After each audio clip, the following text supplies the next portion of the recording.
Hi, Susannah. I'm Ron Berglas from the American side of the pond. Welcome to London. And a special welcome to our cameo tourists who are joining us today. Thanks. It's a pleasure to be here. This must be the Thames we're following. Yes. And without the River Thames, there wouldn't have been a London. It was the Romans who established the city on its banks over 1900 years ago. That's before the Vikings and the Normans invaded, wasn't it? Yes. Sounds as if you've been doing some homework. Sure, but only some. I always like to be prepared, but there's so much to learn about London. Did you have a chance to read what Dr. Samuel Johnson said nearly 200 years ago? No, I guess I missed that one. When a man is tired of London, he is tired of life. For there is in London all that life could afford. He sounds like a man worth knowing. Coming up ahead is Tower Bridge. Yeah, and that's the Tower of London over there, right? Right. We'll come back to the Tower of London in a moment. First, let's take a quick look at Tower Bridge. Started in 1886, it took 8 years to complete. The hydraulically operated roadways between the two Victorian Gothic towers can be raised to let ships pass through. That's some engineering for those days. Can we go up to that walkway between the towers? Okay. The Tower of London, on the bank of the Thames. In the past, the river often provided the easiest approach to the tower. It seems that even our ancestors had to cope with heavy traffic on London streets. Let's go and take a closer look. The last successful invasion of Britain was led by William the Conqueror of Normandy, who built the Tower of London to protect the city over 900 years ago. The central keep, or White Tower, stands 90 feet high from ground to battlements and was the original part built by William. Traitor's Gate, from inside the tower. Through it passed many prisoners on their way to imprisonment in the bloody tower. Isn't this where Sir Walter Raleigh spent 13 years? It's housed some very illustrious names. Sir Thomas More, Guy Fawkes. Is that the same guy who tried to blow up the Houses of Parliament? That's the guy. Anne Boleyn was one of the prisoners kept here, wasn't she? That's right.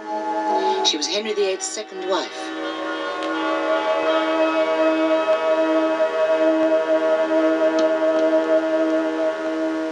His fifth wife, Catherine Howard, also ended up in the tower.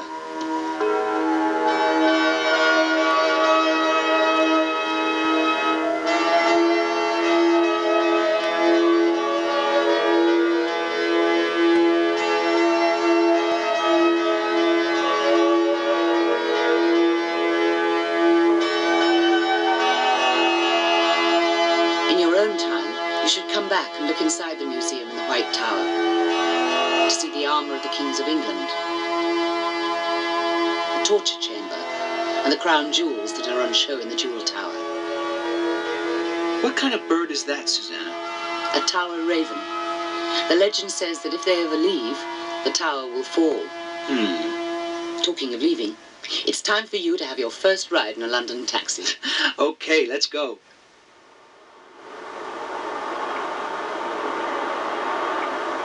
When we get in, ask him to take us to Monument.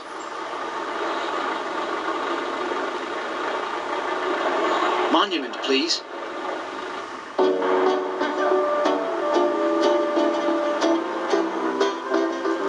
I bet your cabbies have a few interesting things to say about London. Yes, they're always interesting. Later on, maybe we'll have a chat with one.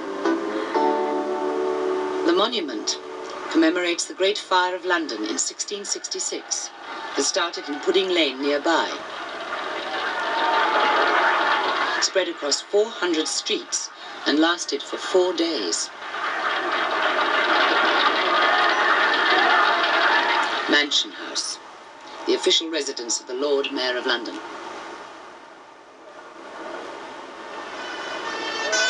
The Bank of England in Threadneedle Street, and opposite is the Royal Exchange. Not a bad neighborhood. So this is St. Paul's Cathedral. I thought you might recognize the dome. Oh, yeah. It was built by Sir Christopher Wren. Very good. Rebuilding after the Great Fire was started in 1675, and even though the first service was held in 1697, the last stone wasn't in place until 1710.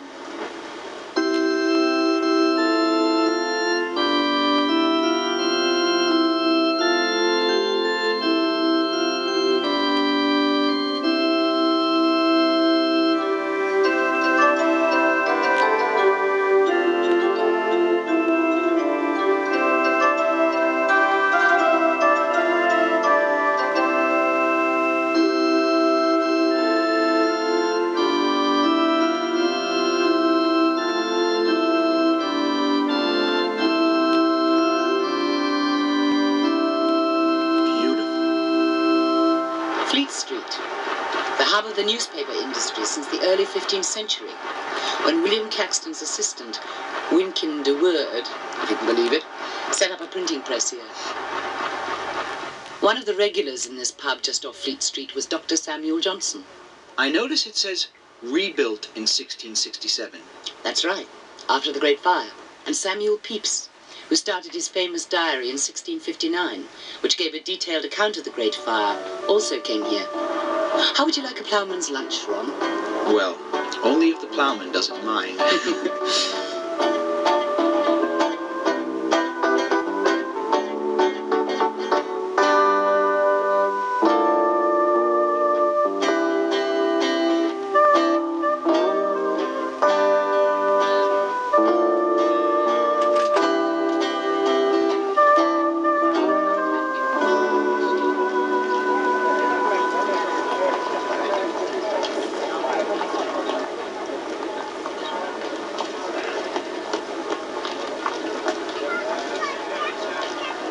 A hunk of bread and some good cheddar cheese, all washed down with a pint of English beer.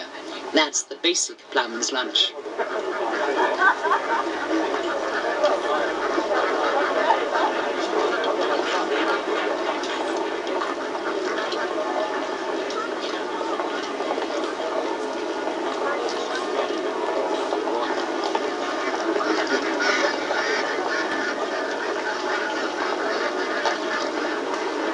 It's good to walk around for a minute after that lunch. I don't know what we'd do without our pubs. Where are we now? We're outside the Royal Courts of Justice in the Strand.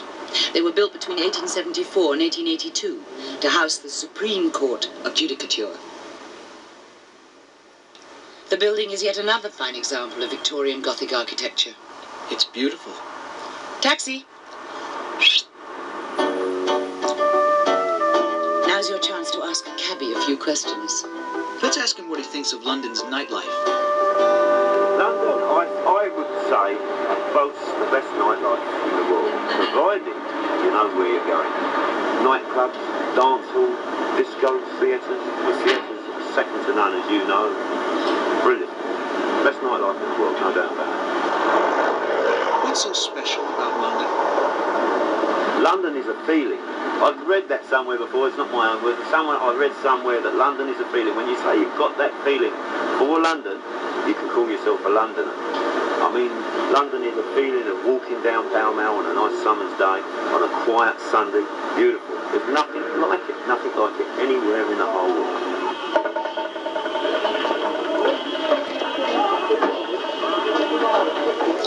Originally called Convent Garden in the 13th century, once the home of the monks of Westminster. This is a real lively place.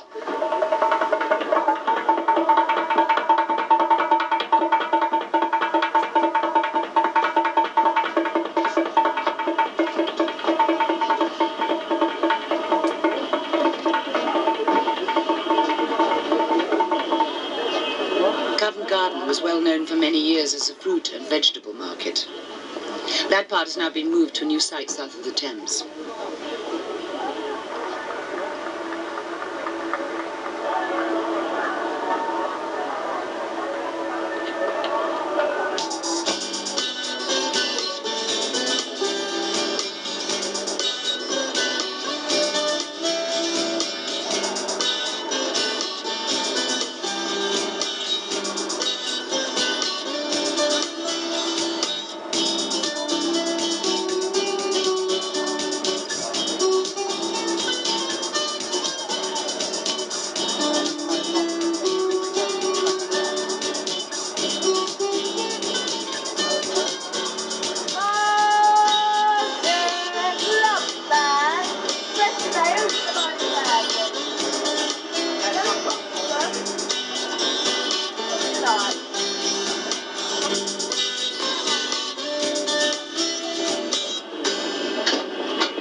Lake Street Market, in the heart of Soho. I'm beginning to understand what the cabbie meant when he said London was a feeling.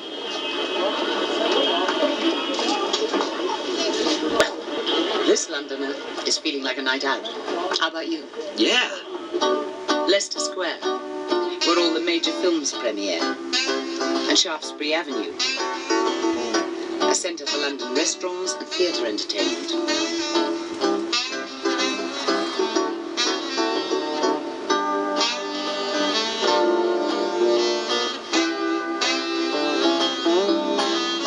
Our last stop for today, Piccadilly Circus. It's said that if you walk around here long enough, you'll meet everyone you have ever known. I'm getting tourists' feet just thinking about it. Good morning, Lord Nelson.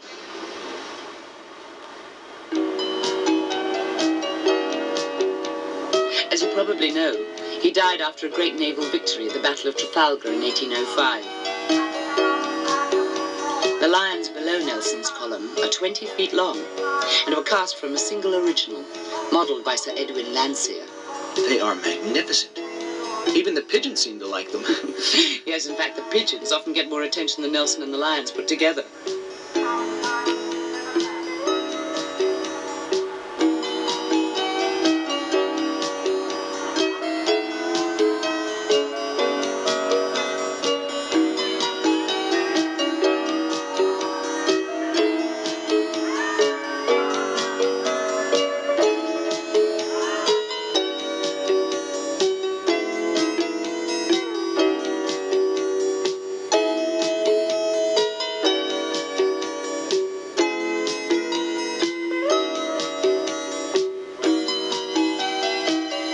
That's the National Gallery, housing one of the finest public art collections in England. There are various statues around the square, including George Washington. Right. And on the south side, a statue of Charles I, looking down on the site of his own execution in Whitehall. In the southwest corner is Admiralty Arch, built as a memorial to Queen Victoria. It's used as an administration building for the Admiralty. Beyond Admiralty Arch, we can walk through St James's Park towards Buckingham Palace. The palace was originally built by the Duke of Buckingham in the 1760s. It was bought by King George III for his London home and has been the monarch's London residence ever since. If the flag is flying up above, it means that the Queen is at home, right? Yes, that would be the royal standard. I always thought the guards stood in sentry boxes outside the palace gates. Well, they used to, but I think they got too much attention. Those uniforms are terrific. Well, let's go and see some more. Horse Guards, Whitehall, the site of the guardhouse of Old Whitehall Palace. The troopers are from the Household Cavalry, who are the monarch's personal escort for state occasions. There are two regiments, the Life Guards and the Royal Horse Guards. They're just about to perform the changing of the guard ceremony. Let's watch.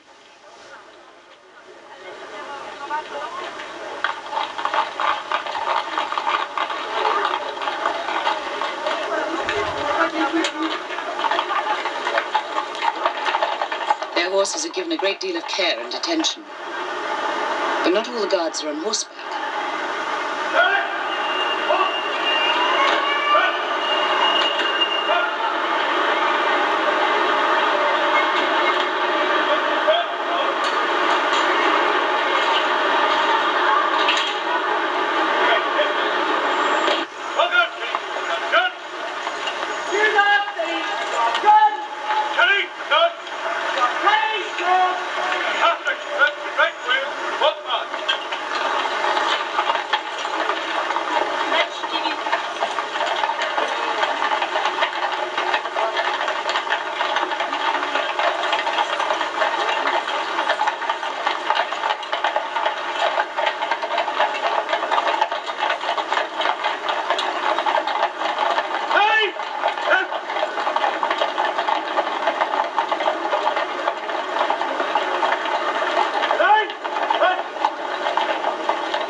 we must leave them.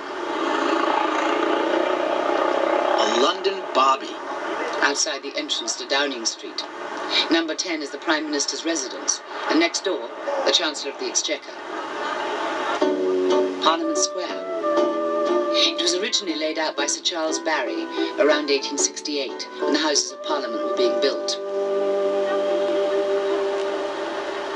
Abraham Lincoln. Parliament Square also has a statue of Winston Churchill, overlooking the House of Commons, from where he made many of his famous wartime speeches. The Houses of Parliament. The original building was the Palace of Westminster, a royal residence until the time of Henry VIII. The permanent home of Parliament since 1547, it survived Guy Fawkes's attempt to blow it up, but was eventually destroyed by fire in 1834. It was rebuilt between 1840 and 1868. An incredible building. The French Gothic style of Westminster Abbey was begun by Henry III on the site of an earlier building erected in 1065 by Edward the Confessor. With two exceptions, all the English sovereigns have been crowned here, and it's the burial place of most English kings from Henry III to George II. Now, let's change the pace a little and go shopping.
While we're so close to Hyde Park, we should go to Speaker's Corner. Speaker's Corner, please. Have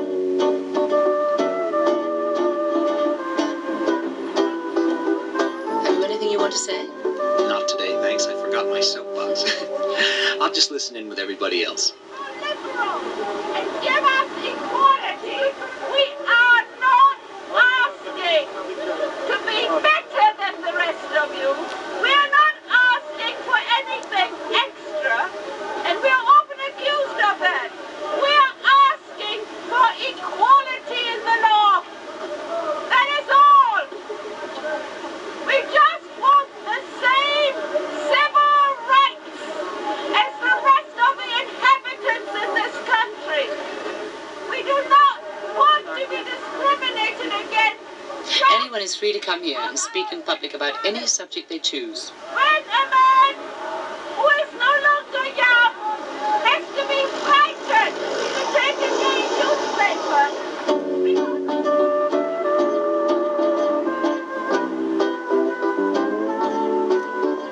As we pass Wellington Arch, you can see a statue of the Duke of Wellington, whose greatest victory was the defeat of Napoleon at the Battle of Waterloo in 1815. Okay, let's get back to our shopping trip. Good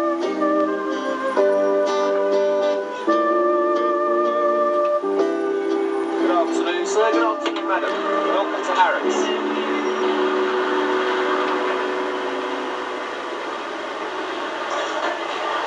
I noticed the coat of arms and a crest that says, by appointment, on the front. What does it mean? That's the royal warrant, which means that a member of the royal family uses or buys services here. Harrods has a number of royal warrants.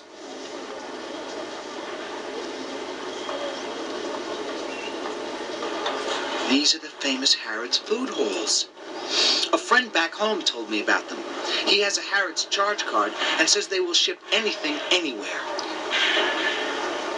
The Harrods motto means all things, for all people, everywhere. Almost 40% of sales are to overseas customers. They have 240 departments and 675,000 square feet of selling space here. Harrods has even delivered a Persian carpet to Persia. It's all part of the famed British service. They certainly live up to their motto.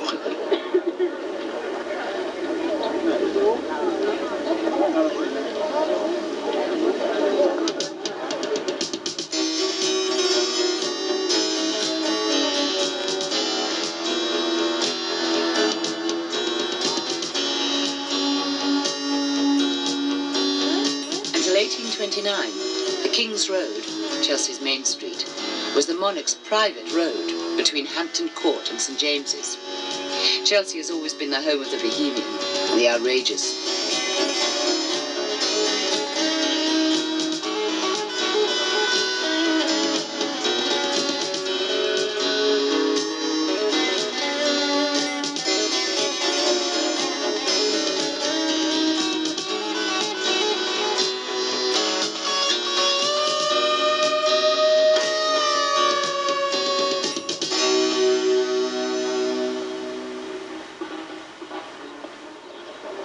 Even though London is such a busy city, Londoners take great pride in their green patches, in the number and variety of their parks and gardens.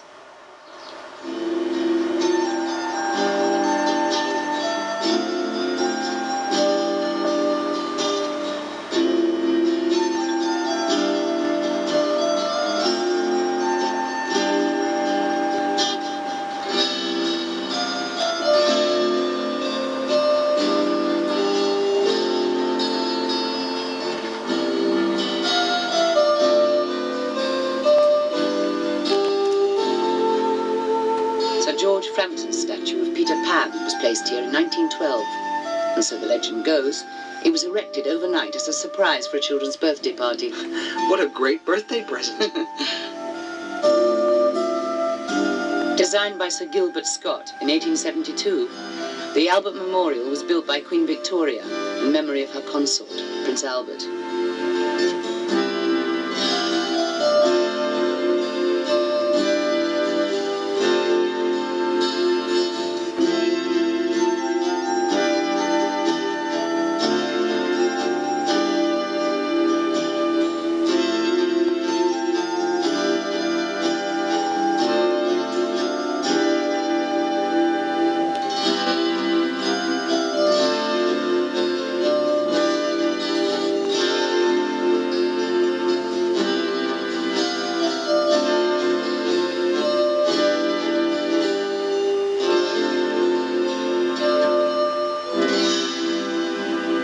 The Royal Albert Hall, built between 1867 and 1871, was originally the Hall of Arts and Sciences, seating a maximum of 8,000. Isn't it the home of your famous proms?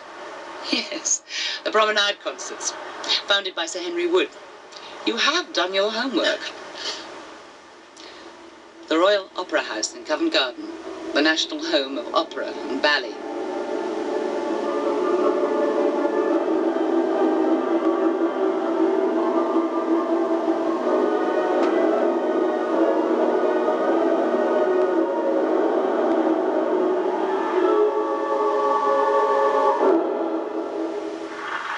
Thank you for everything, Susannah. I'd love to come back again. Ron, it's been a pleasure. Everybody should come back to London.